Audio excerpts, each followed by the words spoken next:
Seja bem-vindo ao programa Organização e Método, especialmente elaborado para as nossas famílias e para as pessoas interessadas em temas relacionados à educação. E dentro da temática de rotina colaborativa de estudos e acompanhamento escolar, estamos conversando sobre processos seletivos de cursos de mestrado. Você tem filho que já cursou a graduação e pretende continuar os estudos no mestrado? Ou você tem interesse em cursar mestrado? Se porventura você perdeu o episódio anterior, entre no canal do YouTube da Igreja Cristã Maranata, na playlist do programa Organização e Método. Assista, curta, compartilhe, comente a respeito do que já conversamos.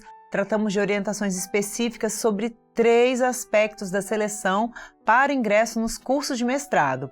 E hoje nós vamos dar continuidade a estas orientações e também vamos conhecer as experiências de professoras que estão cursando e que já finalizaram o mestrado.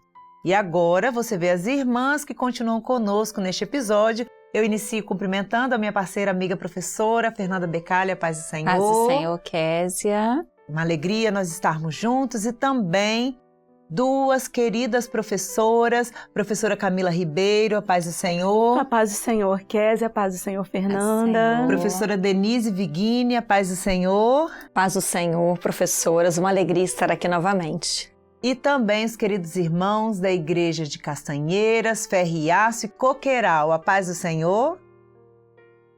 Amém, glória a Deus.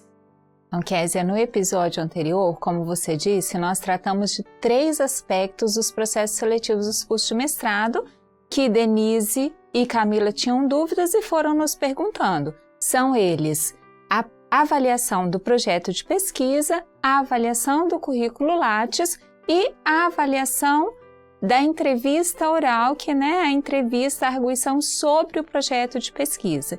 Ficou ainda alguma dúvida, meninas, que a gente pode continuar esclarecendo neste episódio? Então, professora, eu vou aproveitar a oportunidade e vou tirar minha dúvida, talvez até a dúvida de muitos. Tem prova escrita, para participar? Existe essa necessidade de fazer uma prova escrita, como acontece, no Enem e outras etapas, em outros processos seletivos? Perfeita essa pergunta, Denise. Depende do programa de pós-graduação. Alguns programas têm a prova escrita, como o processo seletivo do PPGE, que eu e Késia participamos, tem uma prova e até hoje tem essa prova individual de escrita de caráter eliminatório. Hoje é como uma questão única na área da educação, comum a todas as linhas de pesquisa. Importante ressaltar que ela é sem consulta e o candidato deve responder até 3 laudas. E o edital, ele apresenta a bibliografia básica que o candidato vai estudar para essa questão. Então, é muito importante o estudo das bibliografias que são indicadas pelo programa de pós-graduação que você está pleiteando uma vaga. Mesmo se for novidade, estude a partir daqueles artigos, a partir daqueles livros. E a prova, ela é fundamental, porque ela comprova a capacidade de escrita do candidato, a coerência com a questão dissertativa, argumentativa, tanto que muitos programas que não têm essa etapa ou que suspenderam em virtude da pandemia, como o caso do mestrado em ensino de humanidades, nós já estamos avaliando a possibilidade de retorno da prova escrita. E aí é necessário, minimamente, o candidato saber produzir um texto dissertativo argumentativo. Muito bom. Tem uma etapa que nós ainda não falamos, que é a etapa de proficiência em língua estrangeira moderna. Professora Késia, você poderia nos explicar um pouco mais como funciona? Camila, tudo depende do edital, como Fernanda colocou. Então, são diferentes experiências que os programas colocam para o candidato. Então, no caso da nossa experiência, quando Fernanda e eu fizemos o processo seletivo no PPGE, havia a prova de língua estrangeira e ela tinha caráter eliminatório. E hoje muitos programas trazem essa exigência como parte não da eliminação, mas da classificação. Você apresenta um comprovante de proficiência, mas não faz uma prova na seleção do programa. E o idioma é de alguma língua estrangeira moderna. o alemão, o espanhol, o francês, o italiano, o inglês ou o português como língua adicional para os estrangeiros. E é também importante avaliar que em regime de excepcionalidade, a depender do programa de pós-graduação, caso o candidato não tenha comprovada a proficiência no ato da inscrição, ele poderá entregar um comprovante de aprovação de proficiência numa língua estrangeira até a data da matrícula. Então é preciso estar ciente de quais são as normas do edital. O edital é aquilo que nos orienta sempre, não é? Então, se ele permitir que até a data da matrícula você possa apresentar o certificado, né? Mas você não tiver, o que vai acontecer? Você vai conseguir se matricular.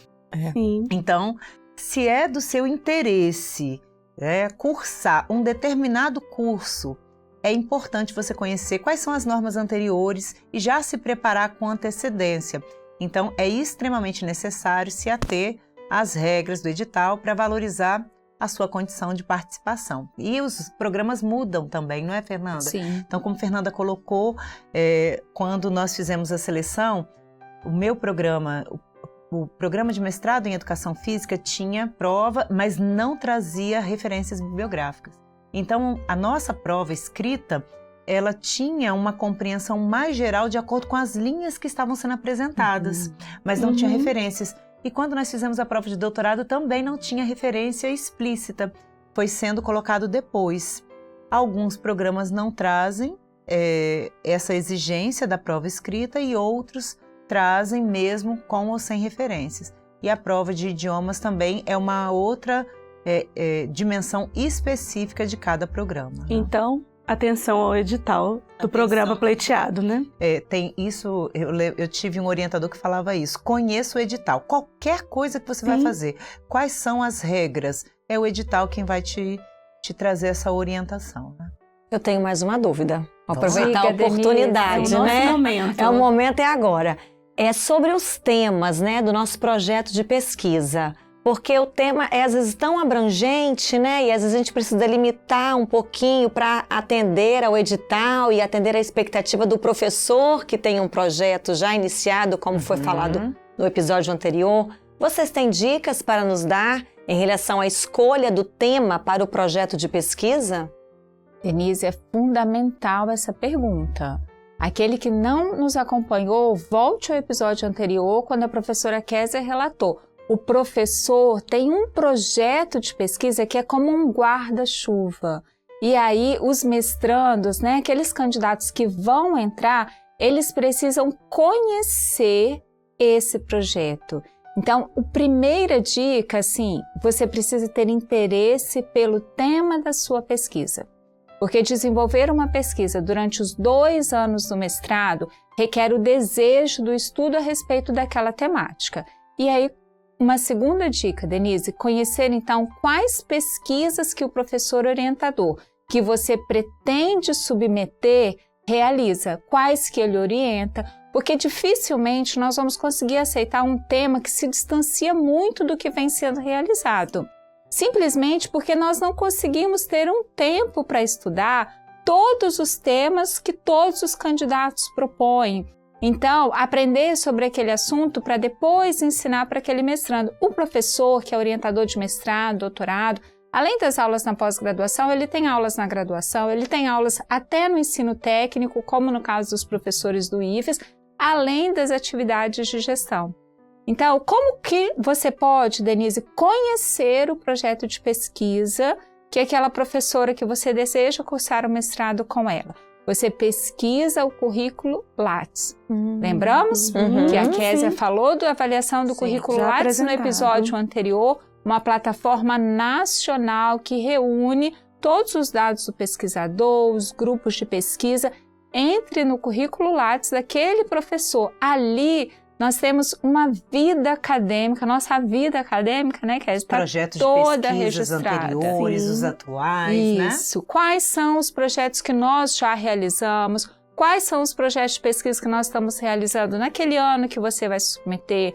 quais foram as dissertações e teses que nós já orientamos. Então, é importante conhecer esse conjunto de trabalho que o professor vem trabalhando, para você ver assim, o meu trabalho se alinha com aquele professor? E aí sim, você vai ter mais chances do seu projeto de pesquisa ser apresentado do que um que se distancia totalmente. Há professores também, nos diferentes programas de pós-graduação do Brasil, que aceitam, né, temáticas que estão mais distantes, mas geralmente são temáticas que estão mais próximas ao projeto de pesquisa. Quando a Fernanda fala sobre essas orientações, é importante lembrar que tem muitas coisas que estão no imaginário das pessoas que não são verdade. Por exemplo, há quem diga que o professor no mestrado, no doutorado, para cada orientando ele ganha um valor. Isso é uma mentira, gente. Isso é uma mentira, a gente até gostaria, poderia, a gente até gostaria, mas isso é uma mentira.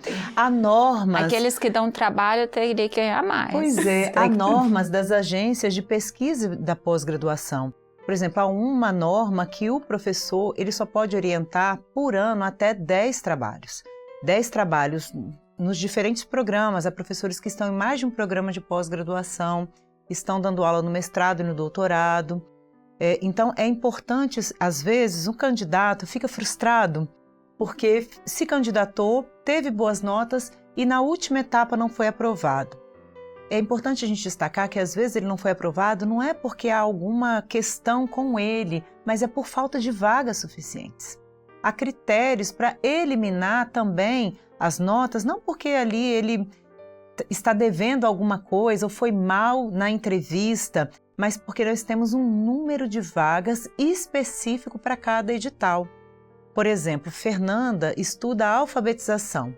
Mesmo que ela tenha interesse, que ela identifique um potencial candidato, que ela tenha desejo de compor o grupo de pesquisa ao qual ela faz parte, mas se ele não está tratando de alfabetização, vai ficar muito difícil ele estudar com Fernanda.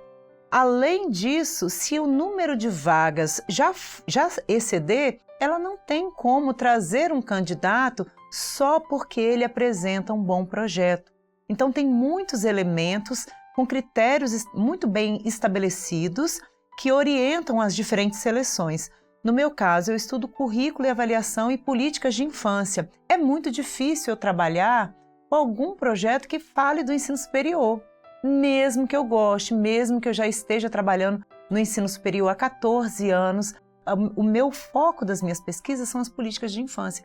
Então, esses elementos são importantes destacar porque é muito comum, não é, Fernanda, nós estarmos em entrevistas com candidatos muito bons. Mas nós também estamos limitados ao número de vagas do edital. Então, os critérios são colocados também de acordo com aqueles que mais estão dentro da pontuação, considerando todas as etapas, não apenas a entrevista, mas a prova oral, o currículo e a entrevista, né, o currículo com as publicações e tudo mais. Ok, meninas? Ok. Bom, então, agora que nós temos já conversado bastante a respeito das orientações técnicas dos processos seletivos, nós também vamos ouvir um pouco do processo das experiências de quem está vivendo o curso de mestrado. Nós vamos assistir ao vídeo da mestranda Keila Klipper, é minha orientanda no programa de pós-graduação profissional em educação, PPGPE da UFES, e agora a gente vai convidar a Keila para nos contar os segredos dos mestrandos. Fala para nós, Keila, como se dedicar aos estudos, trabalhar, ter família e cumprir as demandas do curso no prazo. A paz do Senhor Jesus. Sou Keila Klipper, faço parte da Igreja Cristã Maranata, em Campo Grande, Cariacica, congrega em Campo Grande 3, cujo pastor é João Batista Rangel. Na igreja estou professora de adolescentes e jovens. Sou professora por formação, graduada em português e espanhol pela UFES, especialista em estudos linguísticos também pela UFES e no fim deste ano defenderei a minha dissertação de mestrado em educação profissional pela mesma universidade. Atuo no ensino superior, ministro aulas na área da linguagem e comunicação. Desde criança o privilégio de fazer parte da igreja. Assim sendo, tenho tido muitas experiências com o Senhor em vários aspectos da minha vida. Uma delas que quero destacar é na vida acadêmica. Durante o processo de inscrição para o mestrado, fui fazer um seminário de senhoras no Manaim. E lá pedi uma bênção ao Senhor, uma direção com relação a esse processo. Ao terminar o seminário, os pastores oraram por mim e o Senhor deu vários dons. Um deles foi visto que eu teria uma resposta no fim do ano. Irmãos, a resposta, o resultado final para o processo seletivo foi no dia 26 de dezembro. E ao olhar o resultado final, eu havia sido aprovada. E a minha nota final foi a mesma de um sonho que eu tinha tido anteriormente à inscrição. E naquele dia eu liguei para uma irmã que me acompanhou em oração e ela disse que na madrugada tinha tido uma visão que eu era aprovada e a nota, que era a mesma do resultado final. Isso trouxe uma alegria muito grande para mim e todos que me acompanharam. Contudo, quero evidenciar aqui para os irmãos que são estudantes, tanto de graduação quanto pós-graduação, que precisamos gerenciar o nosso tempo, planejar, organizar, porque as demandas acadêmicas, atividades são muitas e há prazo para todas elas. Então, para que não haja ansiedade, estresse, é importante gerenciarmos o nosso tempo e atendermos ao que o nosso orientador fala, para que não haja procrastinação. E assim passemos por essa fase com satisfação, alegria e com êxito. A paz do Senhor Jesus. Muito bom, Keila, você relatar a importância do cumprimento dos prazos, das atividades que são propostas no mestrado, da integração com o grupo de pesquisa. E aí, Kézia, nós vamos lembrar um pouquinho do nosso ingresso no mestrado para a gente também compartilhar com os irmãos. Quando eu entrei no mestrado, eu estava trabalhando como professora efetiva da Prefeitura Municipal de Viana e da Prefeitura Municipal de Vitória. Mas eu e Kézia fizemos um mestrado acadêmico. Então, todos os dias na UFES, na educação, praticamente nós tínhamos aula. No mestrado, no primeiro ano, eu não tinha aula um dia da semana. E como conciliar isso? Então, existe a possibilidade da gente pedir licença à prefeitura para estudo. No caso da Prefeitura de Viana, eu não consegui licença. Eu fiz todo o primeiro ano do mestrado e então eu precisei pedir exoneração. E fiquei somente no trabalho na Prefeitura de Vitória. E aí a gente vai se matriculando naquelas disciplinas que vão encaixando com o nosso horário. É um processo mais intenso, porque como a Keila relatou, há prazos a serem cumpridos, há atividades a serem realizadas, há um processo de qualificação a ser feito e o processo de defesa, que também é importante esclarecer para vocês, que ele não é uma data que o orientador pensa, eu acho bonito o dia do meu aniversário, então Camila vai defender no dia 21 de dezembro. Todos os prazos são regulados pela CAPES e a gente precisa estar de acordo com esses prazos, que são eles que vão qualificar os nossos programas de graduação a receberem as suas notas. Um programa 5, um programa 7, que é a melhor qualificação. Então, eu fiz o curso de mestrado, eu encerrei ele trabalhando na Prefeitura de Vitória e fazendo o curso de mestrado. Então, o que precisa? Também precisa, e nós estamos falando do acompanhamento das famílias nesse processo de mestrado, precisa ser um projeto da sua família. Você precisa conversar com seu esposo ou com sua esposa e pensar, esse curso de mestrado é um sonho só meu ou é um sonho também a ser compartilhado com a minha família? Porque quando ele é compartilhado com a sua família vai te dar todo o apoio necessário. Tem dias que a gente dorme 2 horas, mas está tudo bem, ninguém morre, né, Kézia? Ninguém morre, porque é importante a gente estudar, é importante fazer a produção da pesquisa, fazer os artigos acadêmicos, tudo que nós mostramos anteriormente. Então, é um processo que precisa ser feito. Mesmo o mestrado acadêmico, ele é possível fazer trabalhando? Ele é possível. Melhor se a prefeitura, ou o Estado nos concede as licenças só para nós estudarmos, que a vida fica menos difícil, porque só estudar no mestrado e no doutorado não é pouca coisa. Mas quando a gente não consegue essa licença, a gente pode fazer também, é possível, a gente chega no final. Importante ter o acompanhamento da igreja, o acompanhamento do grupo de intercessão, do pastor que está orando por nós, porque toda essa base de sustento, de fortalecimento, ela nos ajuda. Eu lembro na minha defesa, Kézia, na sala 27 do PPGE, a sala encheu, o pastor esteve lá comigo, os irmãos da igreja, os irmãos da prefeitura, os profissionais da prefeitura de Viana, da prefeitura de Vitória, estava todo mundo lá, porque não era uma vitória só minha aquela defesa. Meus pais, né, meu esposo, aquela vitória era da minha família e de uma igreja. Glória a Jesus. Sim, que esteve comigo. Hoje a Kézia falou no episódio, os programas profissionais, eles já têm um viés mais voltado para aqueles profissionais que trabalham. Então, eles reúnem as aulas, né? Na UFES, as aulas são segunda e terça quinzenais.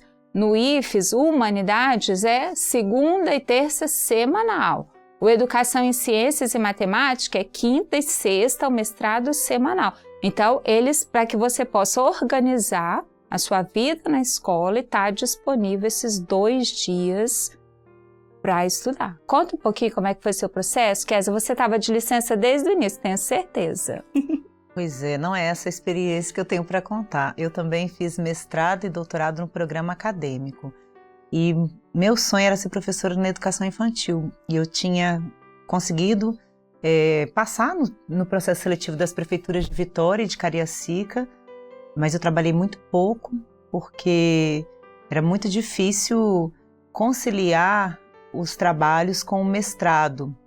E eu tive um orientador que ele disse que eu tinha que ter dedicação exclusiva para o programa, senão eu não seria orientanda dele.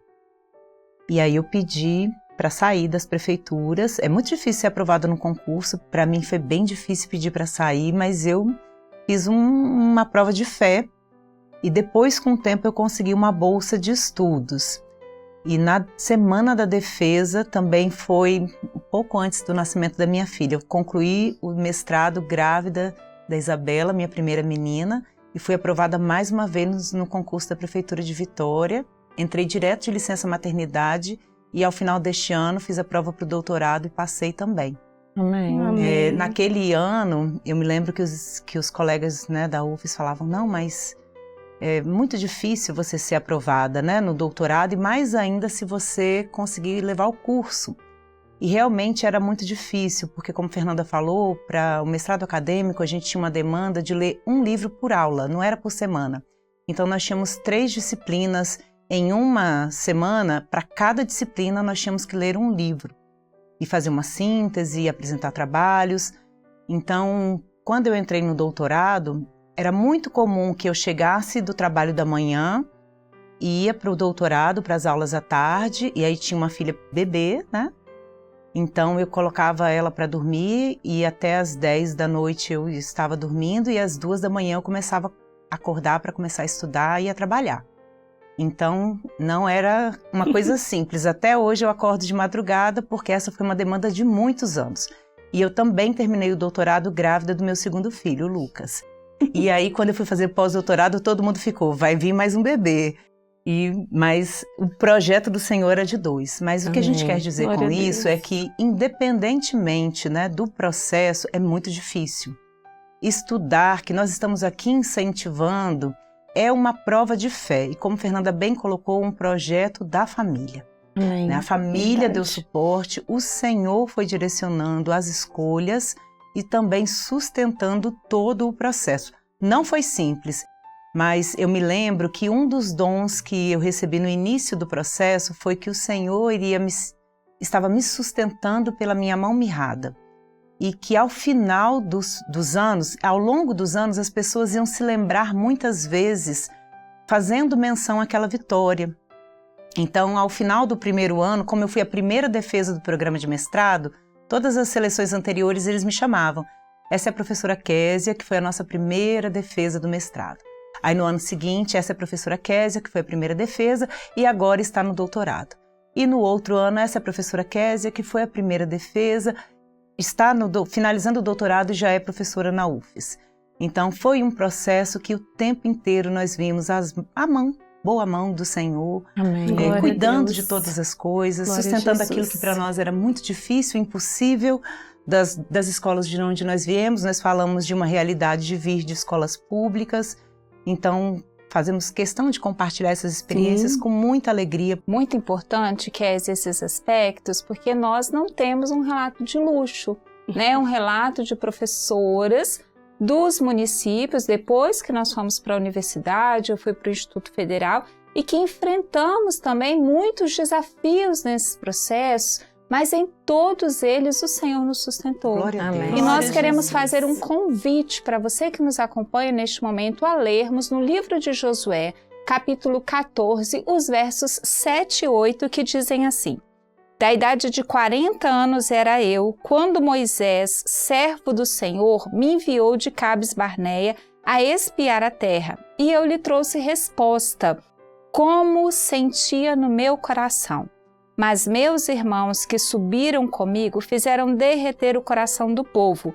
Eu, porém, perseverei em seguir o Senhor meu Deus. Glória a Glória a Deus. Jesus. Como Kézia relatou, nós vamos encontrar Denise, Camila, muitas pessoas que no processo vai dizer assim: o curso de mestrado não é para você, você já fez o mestrado, para que fazer o doutorado? Mas estes cursos são para nós. Glória a Deus. Tem de bom ânimo, não Amém. vamos ouvir essas palavras de desânimo, mas nós vamos ouvir a voz do Espírito Santo. Amém. Aquilo que o Senhor tem direcionado para as nossas vidas. E sabe aonde está o segredo? O segredo está lá em Salmos 40, versículo 1. Esperei com paciência no Senhor. Amém. Todos nós, no nosso tempo, o Senhor tem o cumprimento das promessas dele para as nossas vidas. Então, vamos esperar deitados? Não, vamos escrever o projeto, vamos estudar, vamos publicar. mas Mesmo no de madrugada. tempo, mesmo de Mesmo. madrugada, mas no tempo certo, o Senhor ouve o nosso clamor, a nossa Amém. oração e nos dá essa bênção. Amém. Amém. E nós Glória a também, Deus. Kézia, estamos aqui com a Camila, né? Ouvimos um pouquinho a Keila falar conosco, estamos com a Camila, que foi me orientando no programa de mestrado em ensino de humanidades do IFES, que tem muitas experiências com a turma de evangelização, experiências naquele processo. Conta um pouquinho, Camila, para quem nos assiste, hoje como uma egressa do IFES. Como as professoras já falaram, o processo do mestrado, a conclusão de um mestrado, é um processo cheio de desafios, né? E a conclusão do mestrado na minha vida foi o cumprimento de uma promessa do Senhor, para a honra e glória do nome do Senhor. Amém. Os desafios foram sim enfrentados, mas em todos os momentos eu mantive a convicção de que aquela oportunidade, aquela porta era um presente do Senhor Amém. e não era só para mim, era para minha vida, para a vida da minha família, para a vida de uma igreja que ora e que acompanha tudo aquilo que nós fazemos e que nós colocamos no altar do Senhor. O mestrado exigiu muita dedicação. As professoras já colocaram muito bem todas as necessidades de dedicação para cumprir esse processo. E durante o curso, uma das coisas que eu aprendi também foi a importância de manter uma rotina de pesquisa. Organizar as referências, não basta procurar aqui, procurar ali, mas precisa haver uma metodologia de organização dessas referências, dedicar tempo de escrita diária, né? Principalmente quando existe um processo como ser orientador, que nos acompanha de forma muito direta, muito próxima. Então, a escrita diária é uma necessidade no processo do mestrado também. E organizar, criar métodos para fazer isso, hoje eu compreendo melhor que tudo isso foi uma orientação do Senhor, né? O Senhor ia orientando, dando sabedoria para o cumprimento. Isso me permitiu equilibrar os demais aspectos da minha vida durante esse processo do mestrado, que era uma coisa tão desejada. Desistir daquele processo não era uma opção. Foi uma porta que o Senhor abriu. Eu sequer tinha o direito de abrir mão dela. Então, fazer isso com organização me permitiu equilibrar os processos da minha vida e manter os meus trabalhos na igreja, as minhas atribuições como esposa, como filha, na minha casa, todas essas responsabilidades que nós temos prosseguindo, insistindo nesse processo dos estudos. E a minha família foi de extrema importância nesse momento. Um momento que é muito marcante para mim foi o exame de qualificação. O exame de qualificação, ele avalia o estágio em que está a pesquisa. E serão dados outros direcionamentos, mas não deixa de ser uma avaliação. Sim. E no processo de avaliação, todos nós ficamos nervosos e ansiosos. Como eu já falei, eu estou no ministério do meu pai, ele me acompanha, minha família me acompanha, a minha mãe é uma ajudadora maravilhosa. E naquele momento, meu pai ainda estava trabalhando e eu recebi uma bênção do Senhor de que desde o berço, meu avô também foi pastor nesta obra. Amém. Então, no dia da minha qualificação, meu pai estava trabalhando, eu corri até a casa do meu avô. Falei, vô, ora comigo, que eu estou indo para o processo de qualificação. E meu avô orou comigo e em todas as suas palavras, ele só me tranquilizou. Para além da sua tranquilização nas palavras da oração, quando eu me levantei, ele me abraçou. Meu avô já não está mais conosco hoje. Ele me abraçou e essa lembrança é uma lembrança muito especial, porque ele disse, não se preocupe, você está ocupando uma vaga que o Senhor separou para você. Amém. Então não precisa ficar preocupada, tudo vai dar certo. E eu fui para a qualificação. E ali as bênçãos do Senhor foram derramadas para a glória do Senhor. O projeto foi elogiado em sua etapa, como a profundidade do projeto, a organização do projeto foi elogiado naquele momento e eu saí de lá vitoriosa, assim como toda a igreja já tinha orado, a minha família tinha orado também e acompanhado. E o Senhor derrama os seus favores sobre nós e isso é importante. Nós, como servos do Senhor, temos que estar nesses lugares, na Universidade Federal, no Instituto Federal, as escolas públicas de qualidade que oferecem uma educação pública e de qualidade, essas vagas são dos servos do Senhor, sim. E nós temos que pleiteá-las e colocar diante do Senhor as nossas vidas para que nós tenhamos a certeza de nós possamos ocupá-las e fazer esse processo, cumpri-los com sucesso para a honra e glória do nome do Senhor. Além disso, dar o nosso testemunho, criar ali oportunidades de evangelizar e testemunhar do nome do Senhor. Glória a Deus. Aleluia. Amém. Uma bênção, né? Glória a Deus. A gente enche o nosso coração de alegria. Glória a Jesus. Todas as vezes que a gente se lembra dos nossos processos, dos nossos familiares, dos irmãos da igreja, dos amigos conquistados também nos programas. É tão importante falar sobre isso. É verdade. Glória a Deus por cada experiência aqui compartilhada. Nós precisamos encerrar o programa. Né? E nós agradecemos muito a presença de cada uma das nossas queridas irmãs que aqui estão presentes, também dos irmãos que hoje estão nos acompanhando. A paz do Senhor, Camila. A paz do Senhor, queridas. A paz do Senhor, Denise. A paz do Senhor. A paz do Senhor, Fernanda. A paz do Senhor, Kécia. A paz do Senhor, irmãos que também nos acompanham aqui. Uma alegria ter vocês nesse nosso programa. Glória a Deus.